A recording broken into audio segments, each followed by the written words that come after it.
The question is, why on earth do I think it's a good idea to start a YouTube channel in 2024 when, in my opinion, the market is oversaturated? There is a ton of people on YouTube making content right now. So it makes it hard to separate yourself among all the other YouTube photographers, videographers, everything like that. So why did I decide to start this? Well, I had two reasons. Y'all see what I'm talking about, where that light just hits this Fuji perfectly, right? Shining on there.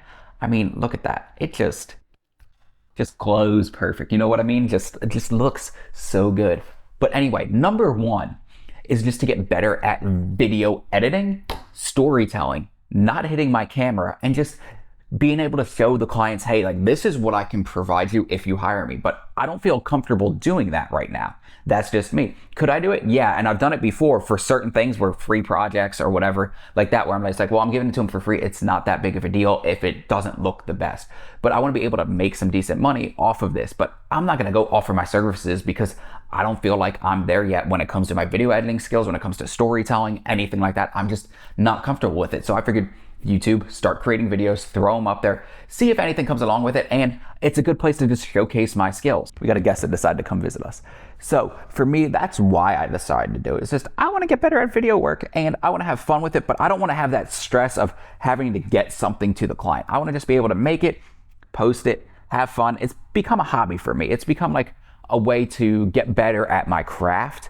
And if people follow along the way, that's awesome. And if they don't, I'm still learning, I'm still having fun, and that's what matters. The second reason, and the main reason, is because a couple years ago, a friend of mine, oh, our guest is back. He asked if I had any cameras I'd recommend or anything like that. And I was like, yeah, of course I have, ideas of what I think would be good for somebody that's starting out to learn from. And then he asked me, do you have any recommendations on people she can watch on YouTube to learn photography from?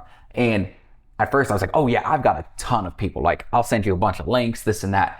And then I got thinking about it. That guy's a preacher. And I was like, a lot of these people use some language in their videos. Maybe not what we would deem as the bad words, right? But they still use it. And he might not want his kid hearing that.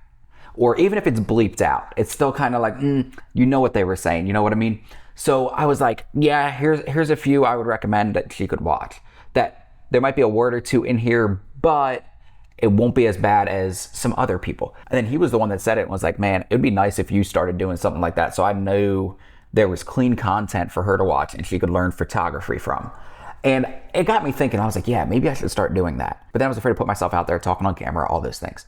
So it kind of got thrown to the back burner. And it got me thinking, like, maybe there's a void. Maybe there's a gap that needs to be filled. Maybe we need good content creators that you don't have to worry about that with. And it got me thinking, I'm going to start doing more tutorials, more rule of thirds, what shutter speed does, what aperture does, and how it affects your images and how it affects your videos, because they go hand in hand with both sides. And I was just like, you know what? I'm going to try to fill that gap with good, high quality content for photography without all the language in it that some people don't want to hear. There's a good amount of people who want to learn photography and learn how to do it. And maybe they don't want to hear those words in every video they watch. I want people to be able to come to this channel and be like, yeah, that's cool. That's how aperture works. And if they throw it on their TV in their living room or something like that, they don't have to worry about, oh, is he going to use language? Am I going to have to turn it down or what? Because their kids are playing in the same room or whatever it might be. I don't want that to happen. I don't want it to be that. I want it to be a good experience for people to learn photography. So that's kind of the reason I'm starting this. And I just might be wrong. There could just not be that gap out there. And there's other creators that are already doing this, that already had this thought process.